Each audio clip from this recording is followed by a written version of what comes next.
Cordial saludo para los señores del jurado. Me presento, mi nombre es Jorge Arley Villamil Burgos, estudiante de la especialización de Derecho Administrativo de la Universidad La Gran Colombia, y el día de hoy tengo el placer de compartir con ustedes mi trabajo de grado para optar por el título de especialista en Derecho Administrativo, el cual he titulado el derecho a ser elegible en el desde el Sistema Interamericano de Derechos Humanos y su protección en el derecho interno colombiano. Para desarrollar mi ponencia, he distribuido mi intervención de la siguiente manera. En un primer momento hablaremos sobre todo el tema de la constitucionalización del derecho, para luego pasar a hablar de manera breve del sistema interamericano de derechos humanos y hacer énfasis en la importancia que ha tenido el control de convencionalidad dentro de este sistema regional de protección de derechos humanos, para finalmente poder llegar al tema central del trabajo, que es los precedentes, tanto nacionales como internacionales, que hacen relación o mención del derecho a ser elegido dentro de un Estado democrático como el colombiano. De esta forma, concluiremos con algunos postulados que se han logrado obtener a partir de la investigación que se desarrolló y abordó a lo largo de este trabajo. Ahora bien, tenemos que establecer el planteamiento jurídico de la presente investigación, y es si el derecho a elegir y ser elegido, como se regula en el ordenamiento jurídico colombiano, cumple las exigencias del derecho internacional.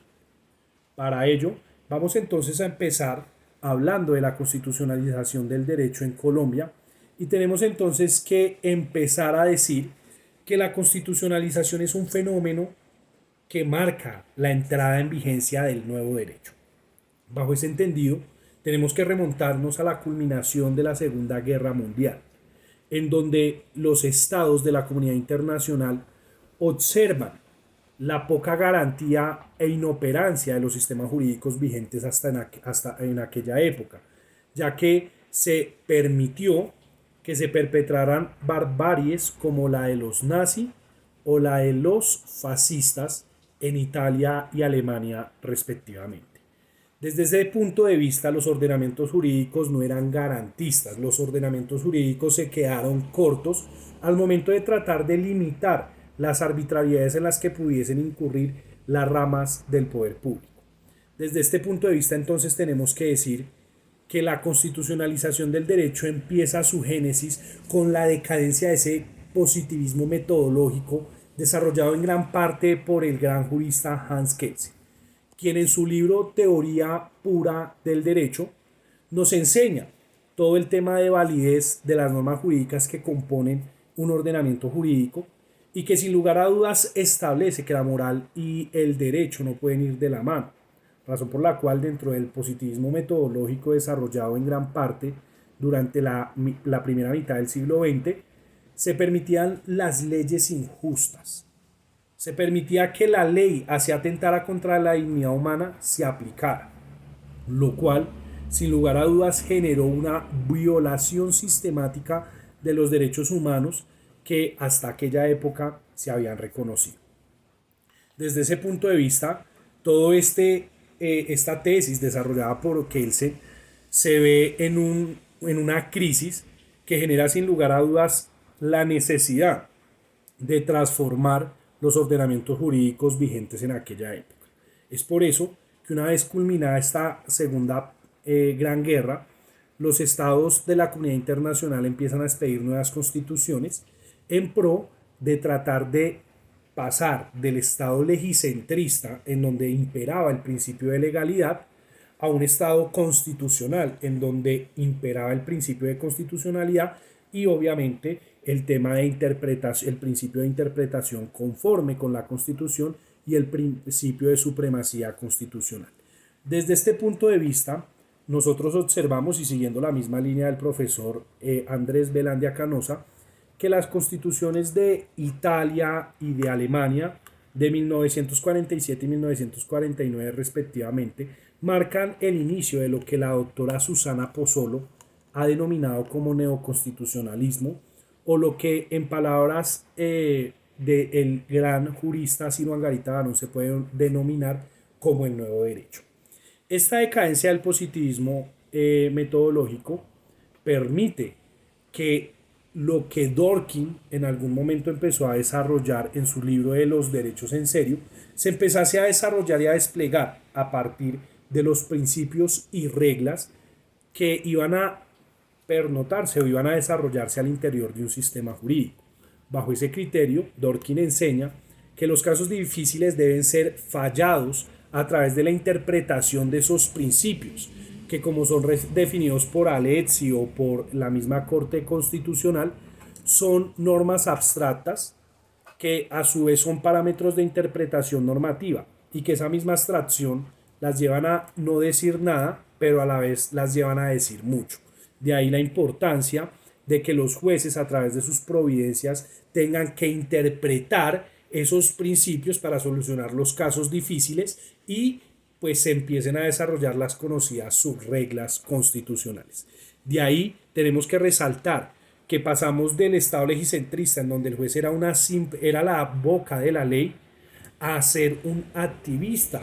dentro del ordenamiento jurídico. El juez empieza a proteger y a garantizar la supremacía constitucional y los derechos fundamentales de los asociados. Es tan así que, como lo indica el profesor Diego López Medina en su libro El Derecho de los Jueces, estamos cada vez más cerca en un sistema de precedentes en donde los jueces a través de sus fallos empiezan a crear derecho y esto sin lugar a dudas empieza a tener un efecto irradiador dentro de todo el ordenamiento jurídico, lo cual resulta ser importante y muy interesante para todos nosotros al momento de hacer un análisis de este nuevo derecho o del neoconstitucionalismo. Pero, ¿qué debemos entender por neoconstitucionalismo o nuevo derecho? Se debe entender el efecto irradiador que tiene la Constitución sobre todo el ordenamiento jurídico. La Constitución empieza a permear todas las áreas o ramas del derecho para que a partir de ellas,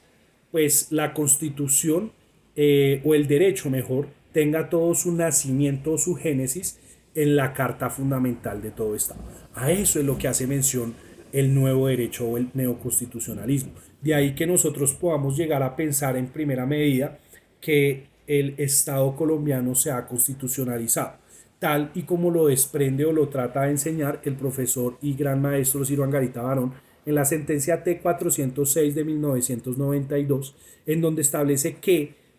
abro comillas, hoy, con esta nueva constitución, los derechos fundamentales serán los que los jueces en sus sentencias de tutela diga que son. Cierro comillas. Bajo ese entendido, el juez enseña algo importante, pues este ilustre magistrado, excúsenme, que es que los jueces empiezan a establecer cuáles son los derechos que sin lugar a dudas deban reconocerse dentro de un ordenamiento jurídico, lo cual rompe todo paradigma y empieza a mostrar la importancia o relevancia que van a jugar los jueces a partir de la Constitución Política del 91. Como lo han desarrollado diferentes autores,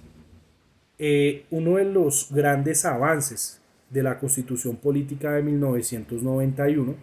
es el poder contar con un bloque de constitucionalidad. Este bloque de constitucionalidad es una cláusula de remisión, como lo ha denominado la doctrina, y esa cláusula de remisión permite que se incluyan dentro del ordenamiento jurídico normas supranacionales que han sido expedidas dentro del derecho internacional público y que sin lugar a dudas el Estado limita su soberanía al permitir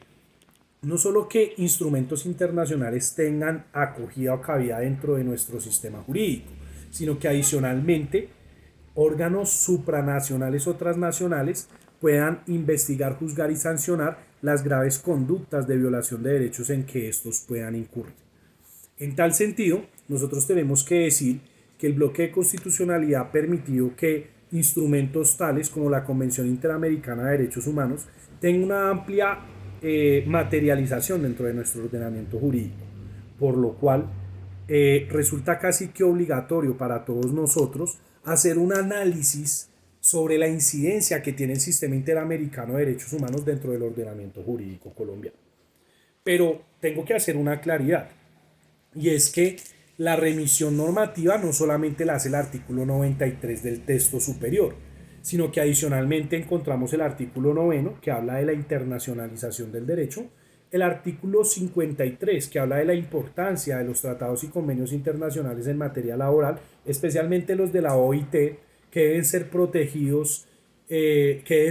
materializados dentro del ordenamiento jurídico por mandato de la misma Constitución. El artículo 93, que ya dijimos que habla del bloque de constitucionalidad, el artículo 94, que establece que los derechos positivizados o reconocidos dentro del ordenamiento jurídico colombiano no son óbice para desconocer otros tantos que siendo inherentes a la persona humana deban reconocerse. Y finalmente el artículo 214 de la Constitución en el inciso segundo, en donde establece que los derechos humanos no pueden ser limitados incluso en estados de excepción, lo cual sin lugar a dudas le da una mayor aplicabilidad al ordenamiento jurídico colombiano y resulta importante hacer ese análisis. Dicho todo esto y observando la incidencia que hoy por hoy tiene el derecho internacional dentro del ordenamiento jurídico, tenemos que pasar a analizar el segundo punto de nuestra intervención, y es el sistema interamericano de derechos humanos. Tenemos que decir que el sistema interamericano de derechos humanos se fundamenta en la Convención Interamericana de Derechos Humanos o en el Pacto de San Salvador de 1969. Ahora bien, tenemos que mencionar que este sistema regional de derechos humanos para América se compone de dos grandes órganos. Un órgano jurisdiccional y un órgano cuasi jurisdiccional. El órgano jurisdiccional es la Corte Interamericana de Derechos Humanos, que cuenta con una competencia contenciosa y consultiva. En su competencia contenciosa tiene la facultad de juzgar, sancionar e investigar a los estados que presuntamente hayan vulnerado los derechos humanos enunciados en el Pacto de San José. La competencia consultiva no la vamos a profundizar en esta intervención por no ser obviamente objeto del tema de investigación. Pasamos a hablar de la Comisión Interamericana. La Comisión es un órgano cuasi consultivo que entre sus importantes funciones tiene el tema de emitir informes o recomendaciones para que los estados mejoren el tema en cuanto a la calidad y estándares de protección de derechos humanos que se realizan dentro de cada uno de los estados parte de la convención. Segundo, se encarga de realizar visitas in loco en los estados en donde presuntamente se vulneren derechos humanos. Tercero, se encarga de someter los casos a conocimiento de la Corte Interamericana de Derechos Humanos cuando ella considere que hay mérito para llevar a un estado a que sea juzgado y sancionado por la Corte Interamericana en caso de que se hagan presuntas vulneraciones a los derechos humanos. Una vez analizado la conformación y cómo se compone el sistema interamericano, tenemos que pasar a hacer mención del control de convencionalidad. El control de convencionalidad encuentra su fundamento jurídico en el artículo segundo de la Convención Interamericana, en donde se habla del deber que tiene todo Estado de adoptar su ordenamiento jurídico a los postulados o parámetros fijados por la Convención Interamericana de Derechos Humanos. En tal caso, no cabe duda que todos los estados que han reconocido y se han adherido a la Convención Interamericana de Derechos Humanos tienen el deber de adaptar su derecho interno a esos postulados bajo los parámetros del artículo segundo. Adicionalmente, cabe la pena resaltar que el artículo 26 y 27 de la Convención de Viena del Derecho de los Tratados establece el principio pacta sunt servanda, y es que todos los estados deben cumplir a cabalidad las obligaciones contraídas a nivel internacional y que no pueden alegar su derecho interno para desconocer los parámetros fijados dentro del derecho internacional. Y el principio de bona fide, y es que los estados deben cumplir de buena fe todas las obligaciones contraídas a nivel interno. Pero, ¿qué es el control de convencionalidad? El control de convencionalidad es un mecanismo a través del cual se hace una confrontación normativa entre la Convención Interamericana de Derechos Humanos, que en palabras del profesor Néstor Ságuez es la Constitución de América, y un ordenamiento jurídico de un Estado parte de la Convención. Este control de convencionalidad puede ser concentrado o difuso. Es concentrado cuando la Corte Interamericana lo realiza en un caso concreto, o es difuso cuando los operadores de justicia o los órganos administrativos de un Estado parte de la CAP realizan el control de convencionalidad en un caso concreto. Bajo ese entendido tenemos que tener como fundamento de este aspecto la sentencia Almonacid Arellano versus Chile y el caso muy relevante de Hellman versus Uruguay, en donde se amplía la competencia para ejercer el control de convencionalidad.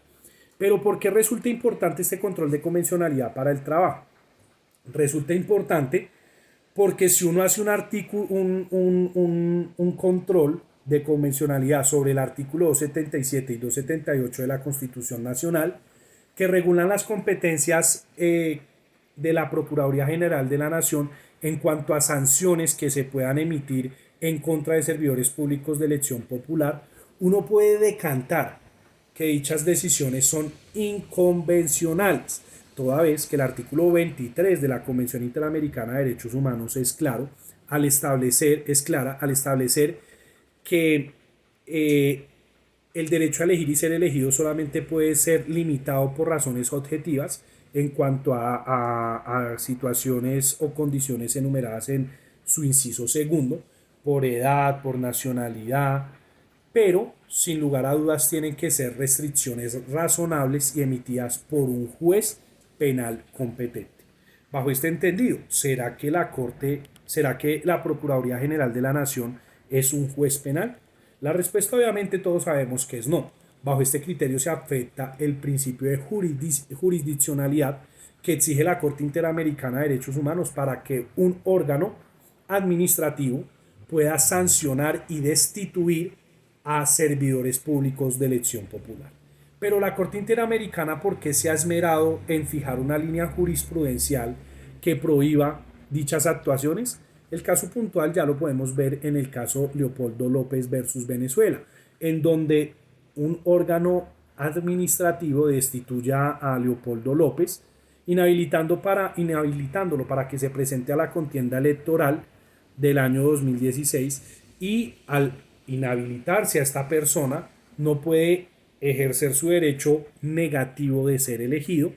y sin lugar a dudas esto se presta para que se realicen eliminaciones políticas y limitaciones al acceso al poder